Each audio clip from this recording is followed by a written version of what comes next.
Hello there and welcome back to the DBMS video series. In this video we are going to discuss about the question set 33. So in this question we have 13 questions which from 1 to 6 we are going to discuss within the product and the user, and after 7 we are going to discuss only mainly about the products. So let's get into the video. So the first ER diagram I'm going to draw is between the user and the user type. So there can be many users and there can be only one user type for each user. So a user type is going to be a one relationship and the user is going to be a many relationship. So user type to user is going to be a one to many relationship. So let us draw the relationship within our ER diagram.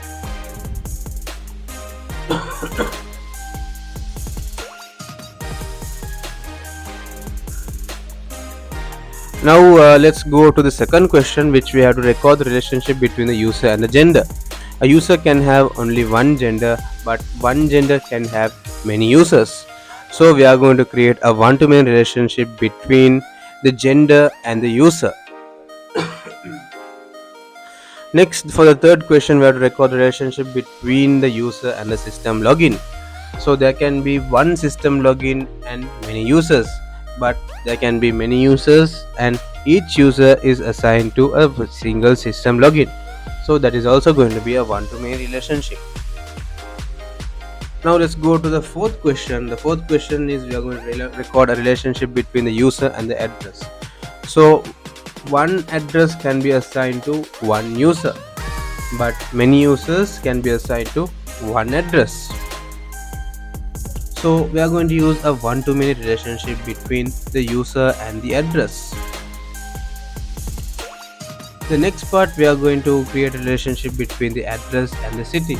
So the address and the city also, there is a one-to-many relationship. So the address is going to be a many and city is going to be a one entity.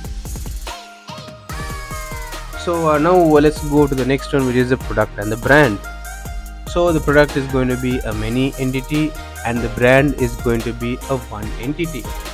So that is also going to be a one-to-many relationship. In the seventh question, we are going to see about the relationship between the user and the GRN.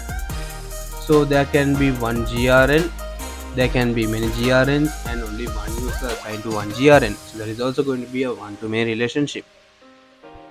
Next, we are going to create a relationship between the GRN and the GRN item, and that is also going to be a one-to-many relationship between the GRN and the GRN item.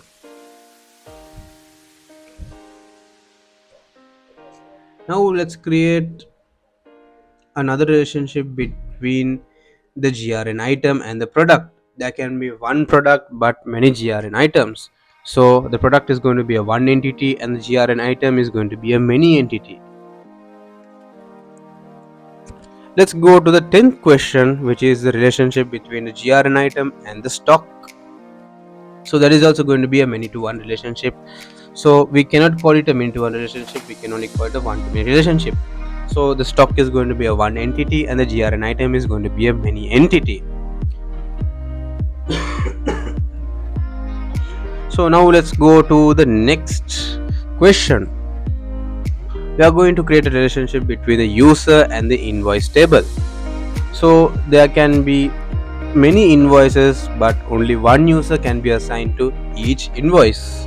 So that is also going to be a one-to-many relationship. So user is going to be a one and the invoice is going to be many. So let's go to the next question, which is the relationship between the invoice and the invoice item. The invoice is going to be a one relationship and the entity invoice item is going to be a many entity. So we have created a one-to-many relationship between these two tables as well. For the last question, we are going to create a relationship between the invoice item and the stock table.